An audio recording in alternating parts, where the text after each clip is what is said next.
హృదయపూర్వక వందనాలు. నా సాక్ష్యం చాలా క్లుప్తంగా చెప్పాలనుకుంటున్నాను. ఆరుమూరు ప్రాంతంలో తెలంగాణలో నేను మేస్త్రిగా పనిచేస్తుంటాను.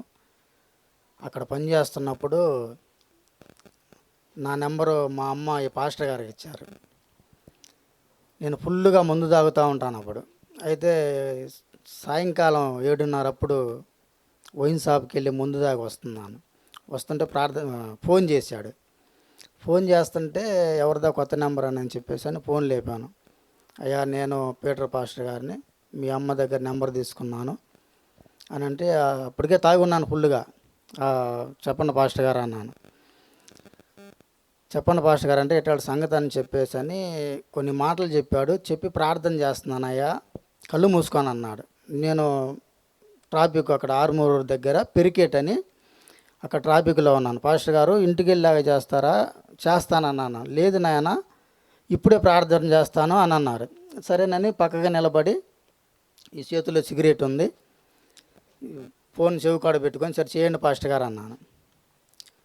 ప్రార్థన చేస్తా మోషే, నువ్వు మారు మనసు పొందకపోతే నీకు చాలా ప్రమాదం జరిగిద్ది. దేవుడు నిన్ను పట్టుకున్నాడు, ప్రేమిస్తున్నాడు.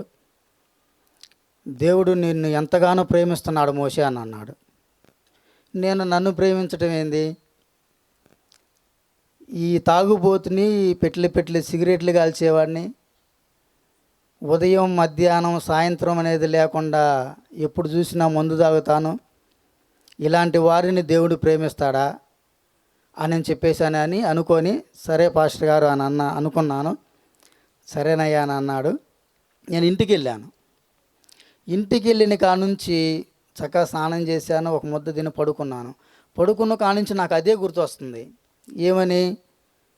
ప్రభువు నిన్ను ప్రేమిస్తున్నాడు, ప్రభువు నిన్ను ప్రేమిస్తున్నాడు అని చెప్పేసి పదే అదే అనిపిస్తుంది నాకు. మరలా లెగుస్తున్నాను, మరలా పడుకున్నాను. సరేలే పాస్టర్ గారు అక్కడ చెప్పాడు కదా, అందుకని ఇట్లా అనిపిస్తుందేమో అని చెప్పేసి పడుకున్నాను. మరలా ఉదయాన్నే లేచాను. 6 మళ్ళీ వెళ్ళి ఒక క్వార్టర్ తాగి నా పనికి నేను వెళ్ళాను. సరే పాస్టర్ గారు ఉండి, ఒకసారి నాయన దేవుడు ప్రేరేపిస్తున్నాడు, మీ ఇంటికి వస్తానయ్యా అక్కడికి ఆరుమూరు అన్నాను. సరే రండి పాస్టర్ గారు అని అన్నాను. అన్నాక అప్పుడు అక్కడికి వచ్చారు. అక్కడికి వచ్చి ప్రార్థన చేశాడు. ప్రార్థన చేసి వెళ్ళిపోయిన కానుంచి ఇంకా నాకు కొన్ని మాటలు వాక్యం చెప్పాడు. చెప్పిన కానుంచి ఇంకా నేను బాప్తిసం తీసుకోవాలా, బాప్తిసం తీసుకొని మంచిగా బ్రతకాలా అని చెప్పేసి అనుకున్నా. నా హృదయంలో కలుగుతుంది, బాప్తిసం తీసుకోవాలా, ఇప్పుడే తీసుకోవాలా అని చెప్పేసి నేను 10:30, 11 నైట్ ఫోన్ చేశాను. పాస్టర్ గారు, నేను బాప్తిసం తీసుకోవాలనుకుంటున్నాను అని అంటే పాస్టర్ గారు ఉండి, సరేనాయన ప్రార్థన చేస్తాను, నువ్వు కూడా ప్రార్థన చేసుకో అని చెప్పేసి అన్నాడు. సరే, అది అయిపోయింది. బాప్తిసం తీసుకున్నాము. చక్కగా ఒక 10 సంవత్సరాలు బాగానే ఆత్మీయతలో ఉన్నాము. ఆత్మీయతలో నడిపిస్తుండు, మా కాడికి వస్తుండు, నెల బలపరుస్తుండు. అట్లా ఉంటే మా నాన్న చనిపోయాడు. అక్కడే ఆరుమూరులోనే హార్ట్ అటాక్ వచ్చి చనిపోయాడు. చనిపోయి నాకు ఇంటికి వచ్చి మరలా అక్కడ ఆరుమూరు పనికి వెళ్ళి ఇంకా అక్కడ నుంచి ఉండలేక మళ్ళీ ఇంటికి వచ్చేసి విజయవాడలో ఒక 10 మందిని జనాన్ని తీసుకొని విజయవాడ వెళ్ళి చేపించాను. అక్కడ కూడా ఏం ప్రయోజనం లేదు, డబ్బులు తీసుకొని అందరూ ఎగనూగిపోతున్నారని చెప్పేసి మానేసి, ఇంకా ముఠానే మానేసి నేను నున్నా వెళ్ళాను. మా అల్లుడు, మా వైఫ్, నేను అక్కడికి వెళ్ళాను. చక్కగా ప్రార్థన చేసుకుంటూ ఉన్నాము. మా ఇంటి ఎదురు ఒక ఆమె ఉండేది. ఆమె 2 బిడ్డల తల్లి. ఆమె మంచిగానే ప్రార్థన చేస్తూ ఉన్నాను. అలాంటి ఉద్దేశం మరి నాకు ఎట్లా కలిగిందో కూడా నాకు తెలియదు. ఆమెతో నాకు అక్రమ సంబంధం ఏర్పడింది. అక్రమ సంబంధం ఏర్పడి అంత గలిబిలైపోయి గందరగోళం అయిపోయాను. ఆమెకి నా ఫోన్ నెంబర్ ఇచ్చి, మీ ఫోన్ నెంబర్ ఇవ్వండి అంది. నా ఫోన్ నెంబర్ ఇచ్చాను. నా ఫోన్ నెంబర్ ఇచ్చి నేను బండి మీద వస్తుంటే నాకు తెలవకుండా ఏదేదో అయిపోతుంది. నా ఫోన్ నెంబర్ ఇచ్చాను, చేసిద్దా చేయదా అనుకుంటానే వచ్చేసాను అన్నమాట. వచ్చినాక నేను ఇంటికి దర్శొచ్చాక విజయవాడ నుంచి దర్శి దాటినాక ఫోన్ చేశారు వాళ్ళు. ఆమె నాకు ఫోన్ చేసింది, ఏమేమో మాటలు చెప్పింది. ఆమెకు నేను కనెక్ట్ అయిపోయాను. ఇన్ని రోజులు చేసిన భక్తి ఇదంతా నాకు ఇంకా అర్థం కాలేదు. అర్థం కాక నేను ఆమెకి కనెక్ట్ అయిపోయాను. కనెక్ట్ అయిపోయి ఆమెతో అక్రమ సంబంధం మొదలుపెట్టాను నేను. నా భార్య ముత్యం లాంటిది అన్నమాట. ఒక మాటలో చెప్పాలంటే ముత్యం లాంటిది నా భార్య. నేను దేవుడు చేసిన మేలును మర్చిపోయి ఆమెతో అక్రమ సంబంధం పెట్టుకొని 5 సంవత్సరాలండి ఎట్లా జీవించానో నాకే తెలియదు. దేవుడు భయం ఉండి కూడా ఇట్లా చేస్తున్నాను అని చెప్పి అనుకుంటానే పాపం చేస్తూ ఉన్నాను. అయితే ఏమో ఇంకా ఎవరైనా కొడుతుంటే ఎందుకుంటారండి, ఆమె మోజులో పడిపోయి నేను ఏమైనా టార్చర్ పెట్టడం ప్రారంభించాను. చూసింది చూసింది చూసింది ఇంక వాళ్ళ అమ్మోళ్ళ ఇంటికి వెళ్ళిపోయింది. ఇంకా వెళ్ళిపోయినా కూడా వెళ్ళిపోతే వెళ్ళిపోయిందిలే, ఏముందో నాకు, ఏముంటే చాలని చెప్పేసి అని అనుకునేవాడిని నేను. అయితే పాస్టర్ గారు నాకు ఫోన్ చేస్తూ ఉండేవాడు, అయ్యా మోషే, దేవుడు నాకు ఇట్లా జీపిస్తుండ నీ గురించి, నువ్వు తప్పిపోతున్నావయ్యా, నువ్వు పడిపోయావయ్యా, నువ్వు ఒక ఊబిలో చిక్కకపోయావయ్యా అని చెప్పి నాకు ఫోన్ చేసి చెబుతా అంటే, లేదు పాస్టర్ గారు నేను పడిపోలేదు. ఎవరు చెప్పారు నీకు? నేను పడిపోలేదు, నేను ఆత్మీయతలోనే ఉన్నానని చెప్తా ఉండేవాడిని. అయినప్పటికైనా నాకు ఫోన్ చేసేవాడు. చేసి చేసి ఆయన కూడా ఇంకా విసిగిపోయాడు, అలిసిపోయి మా కొరకు ప్రార్థన చేస్తూ ఉండేవాడు. మా అమ్మ చేసిన ప్రార్థన, పాస్టర్ గారు చేసిన ప్రార్థన ఈరోజు నన్ను మార్చింది.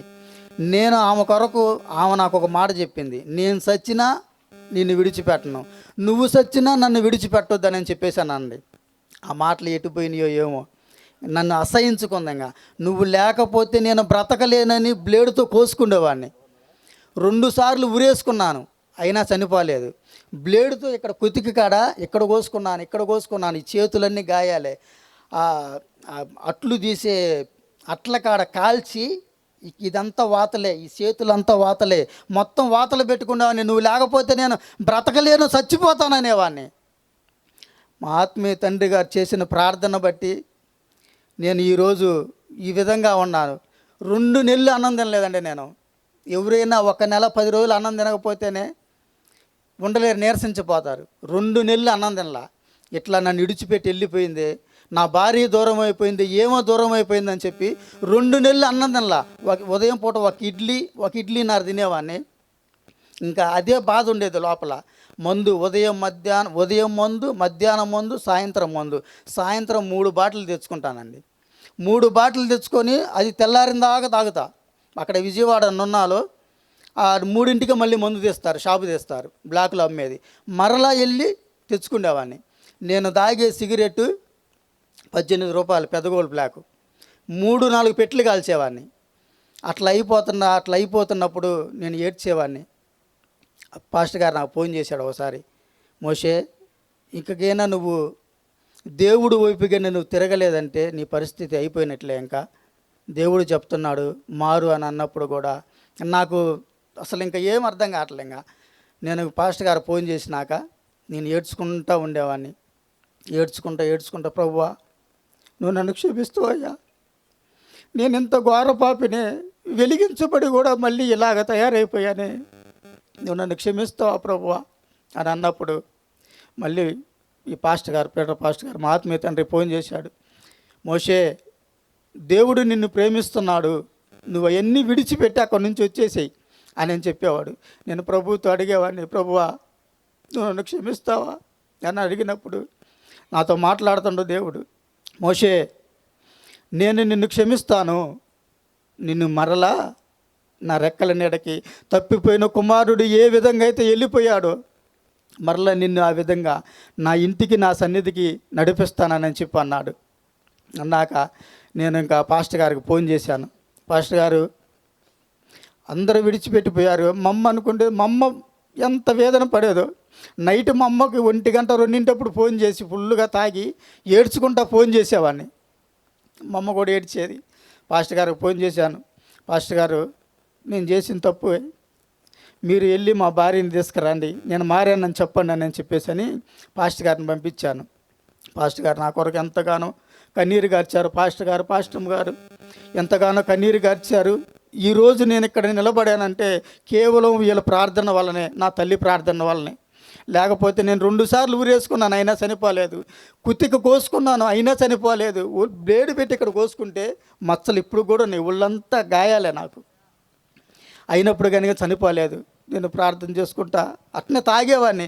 గ్లాసులో మందు పోసుకొని, ప్రభువా నువ్వు చూస్తున్నావయ్యా, అయినా నా పరిస్థితిని బట్టి తాగుతున్నా, ప్రభువా నన్ను క్షమించు అన్నప్పుడు నేను దేవుడు నాతో మాట్లాడుతున్నాడు. యోధాపత్రిక 22 అధ్యాయంలో రాయబడి ఉంది, సందేహపడు వారిని కనికరిస్తాను, అగ్నిలో గుంచి వారిని లాగినట్లు లాగుతానని చెప్పేసని.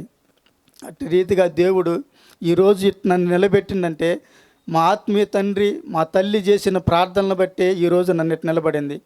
దేవుడు మరి సేవకు కూడా పిలిచి ఉన్నాడు. నన్ను గొప్ప సేవ చేయాలని చేపిస్తాను నీ ద్వారాగా అన్నాడు. ట్రైనింగ్ అవుతున్నాను. నా పేరు మోషే, మా భార్య పేరు ఆరాధన. మా కొరకు మీరు ప్రతిదినము ప్రార్థనలో జ్ఞాపకం చేసుకోండి, బలంగా వాడబడాలా. మీ అనుదినము ప్రార్థనలో ప్రార్థన చేసుకోమని ఇంతే సాక్ష్యం. దేవుడు దీవించునుగాక.